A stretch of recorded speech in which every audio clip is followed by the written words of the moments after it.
So this is To Pimp a Butterfly by Kendrick Lamar.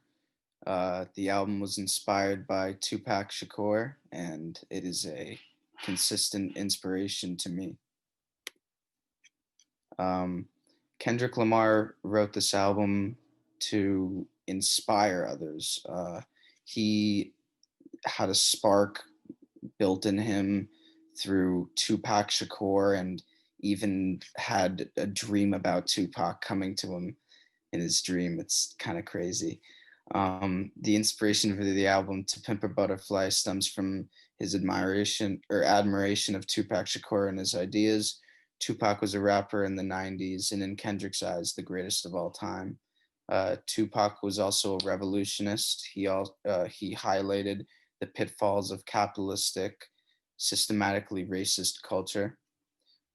He was the voice to not only Kendrick, but for many Black youth who grew up in Compton who unfortunately could not achieve success like Kendrick Lamar. Um, Ryan Basso wrote a great little paragraph explaining Kendrick's journey to Pimp a Butterfly. It's the paragraph after the poem. Um, this is a quote from Kendrick Lamar. I'm not saying I'm going to change the world, but I guarantee that I will spark. Oh, this is a quote from Tupac. Sorry. I'm not saying I'm going to change the world, but I guarantee that I'll spark the brain that will change the world. Kendrick's brain has been sparked, and it's now his turn to spark the youth for long-term change. Oh, and here's a video of Tupac Shakur um, basically saying that the industry encourages rappers to rap about materialistic things that aren't really important to their culture, in his opinion. So To Pimp a Butterfly runs in three themes. Um, in the first part, it's like the first four songs. Kendrick is a naive young talent that's plagued by Uncle Sam, who's the embodiment of materialism and short-term self-fulfillment. So that represents a caterpillar. In the second part, Kendrick learning to pimp himself for mostly personal advancement, a cocoon. This is him coming to some realizations. And the third is Kendrick becoming the ghost of Mandela, an intellectual and spiritual leader for his community, where he finds not only personal satisfaction and self-love, but the ability to inspire others. And that is a butterfly. It represents the talent and inspiration, etc. The first song on the album, Wesley's Theory. The name Wesley's Theory comes from the Wesley Snipes tax fraud case, in which he tried to claim he was using tax protester theory to get out of paying money. The first 45 seconds of the song Wesley's Theory is a sample from Boris Gardner's song Every is a Star, a song meant to encourage Black pride by usurping the N-word. The song is a huge metaphor explaining the pimping of Black youth by the entertainment industry. The first verse is old naive Kendrick, rich with excitement. Kendrick talks about wanting to cash him and all his friends out and just going braggadocious and buying all these clothes, etc. The next verse is from the perspective of Uncle Sam, a representation of the government and its outlook on African Americans who come into money. Uncle Sam encourages Kendrick to spend more and more, the theory being that as Kendrick gets more money from the taxes paid, or that Uncle Sam gets more money from the taxes paid, the economy improves due to the spending multiplier. He suggests that the more that you spend and the more you borrow money, you feel more and more invincible and you continue to do it and you accrue more and more debt until it all comes crashing down, or you slip up in Wesley Snipes' case and get caught for tax fraud. This is Kendrick's forte. He creates a view or just a character, and he tells a story or uh, illustrates a principle through that character. It might get a little confusing sometimes as his lyrics are extravagant and crazy at some points, but it's his storytelling is impeccable. Some characters you might be confused by in the album: Lucy and Uncle Sam. This is a quote that Kendrick repeats in 3 songs, I believe. What you want, you a house, you a car, 40 acres and a mule, a piano, a guitar, anything. Say my name is Uncle Sam, I'm a dog. MFer, you can live at the mall. Um, Kendrick repeats this line in Wesley's Theory and All Right, as both of these albums are about the pimp and the prostitute.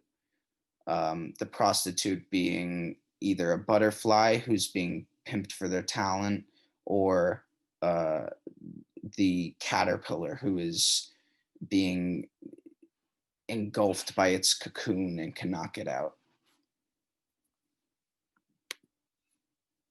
The poem before the album, Another N Word.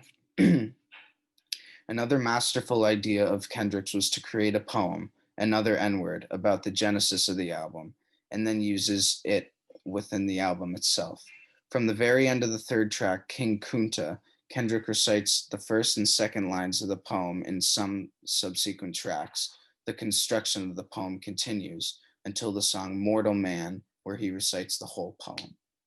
To top it off, at the end of the song Mortal Man, Kendrick ties together clips from a secret interview with Tupac, where he has a conversation with him about society and the human condition. It's a very nice poem, and he recites it at the end of each, or some songs. Addressing Kendrick's biggest criticism. It's a little sad to me that I have to include this slide, but I think it may explain something that a lot of people may miss, or may like elaborate more, because the first time that I heard the album, I, like most people, I didn't know if it was like crazy and stupid or like a genius idea. Um,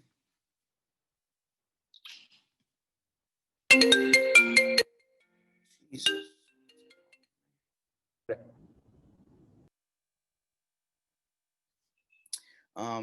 I think a lot of the times Kendrick uses these insane terms and choruses and crazy instrumentals. Take, for example, on the song For Free Interlude. It's an ultra creative song, and a lot of people brush it off as just a crazy circus of explicit words. In the song, the gold digger who he's having a conversation with is only interested in his potential for money and fame. So she's content to find the next man who's willing to put Kendrick's or to put her integrity aside for such superficial objects. Kendrick's relationship with the gold digger is actually a metaphor for how Kendrick perceives America's view of him, as just potential for money and influence.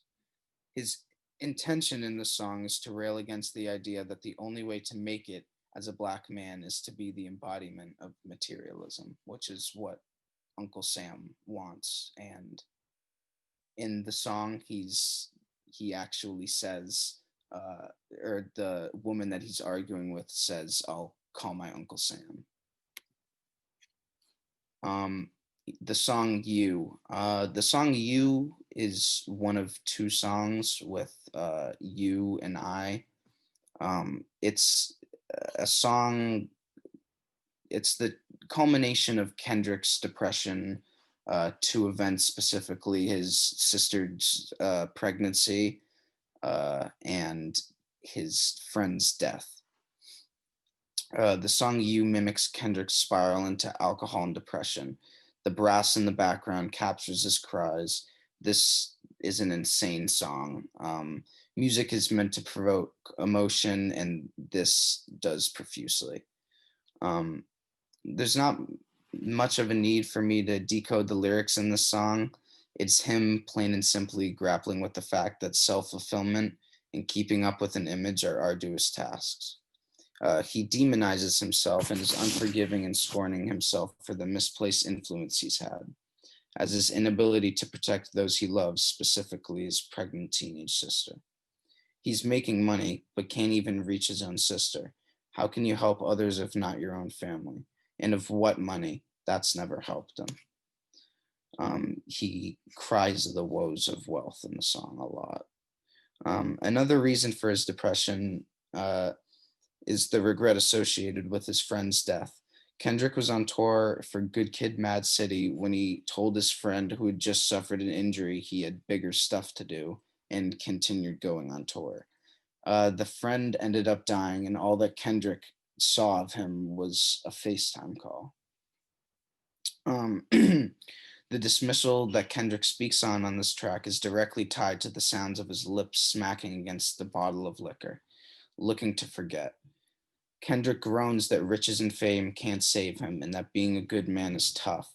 You can hear him tearing up as he exclaims that he should have ended his life already. The idea that depression is an overdone concept in music is not true to the song because Kendrick is really depressed and he realizes he is the only one who has to change. Depression in general makes you feel at fault for things out of your control. For example, he's the reason why Mama and them leaving and the multiple killings on street corners due to him not being around to stop it. Of course, these things are not true, but depression makes them true. The song is a turning point in the narrative of this album. It forces him to change. He's not who he needs to be yet. Him reliving his failures are not enough. He needs someone higher, but not on this song. Kendrick delivers an Oscar worthy performance in the song, describing the self contempt breeding of self hatred, and it's because he's not acting. This is the best song about depression ever written, in my opinion, pure emotion. This song was also written when he was alone in the studio, very intoxicated, so he sounds inebriated. The second realization song on this album that I really like is How Much Does a Dollar Cost? Up until this point on the album, Kendrick has been plagued by Lucy and Uncle Sam. On his road to recovery, he runs into a homeless man at a gas station in South Africa. He tells the story of a man who he thinks is a crack addict asking for 10 Rand. Initially, Kendrick says no and feels resentment at the man who continues to berate him. So Kendrick's at a gas station and a homeless man is just asking him for $1. Kendrick finds himself getting angry and begins fantasizing about inflicting pain on the man. As the third verse starts, Kendrick seems to feel bad and contemplates his decision to not give the homeless man a single dollar. He checks himself and reverts to his original aggressive stance. As Kendrick refuses to give away his money, the homeless man reveals the true cost of the dollar. The line is, "I'll tell you how much a dollar costs. The price of having a spot in heaven. Embrace your loss." He reveals himself to be God. The end of the verse sees the homeless man referencing a passage in the Bible about leadership and guidance of the lost. People so lost they hadn't the capability of helping themselves. At that point, the man reveals himself to be God. Kendrick's selfishness and unwillingness to give the homeless man a dollar has actually cost him his space in heaven. Kendrick had to be humbled to be humble. If only others were to take notice and follow suit. The last song in the album is Mortal Man. This song is one of my favorites as it asks an essential question. When stuff goes wrong, will you be there for those you love? Extremely rich instrumentation and Kendrick being revitalized. This is Kendrick preaching to his people and his community as the ghost of Mandela and trying to inspire others to follow in his footsteps. Again, The song ends with a conversation with Tupac Shakur on socioeconomic issues, and finally Kendrick revealing the meaning of "To Pimp a Butterfly." Uh, this is the meaning of "To Pimp a Butterfly" in Kendrick's view, and that is where the song ends. Why I wanted to make this project. This is my second favorite album of all time, only coming second to Kendrick's album Good Kid, Mad City. In my opinion, it's the pinnacle of hip hop. Hip hop. It takes the roots of hip hop and pushes them to their full potential. Conscious rappers like Kendrick Lamar all speak on the struggles of urban development and systematic racism. This not only highlights the problems with creative and compelling views, it offers solutions, and you're so enveloped in empathy and sympathy for him. It's incredible. This album made me realize the value of music as art and how it makes people feel, how it expresses the most complex emotions of the human experience. I was also in a pretty dark place in 2015. This album made me feel grateful for what I have and have not experienced. Conscious rappers like J. Cole, etc., are great storytellers and have an innate ability to illustrate a view through their bars, and people relate to their storytelling. Another one is Eminem from back in the day. They never really hit home to me, though. I sympathize uh, with these lyrics. They make me so grateful for the situation that I've grown up in, and they encouraged me to be an activist for for the disenfranchised and pimped. There's so much more stories and individual songs and little segments of Kendrick's journey that I could decode for you, but uh, I don't want to spoil it, and I feel that my over explanation may kind of ruin the experience because I went in it with a blank slate, and it's my second favorite album. I am in love with it. All right, that's the end.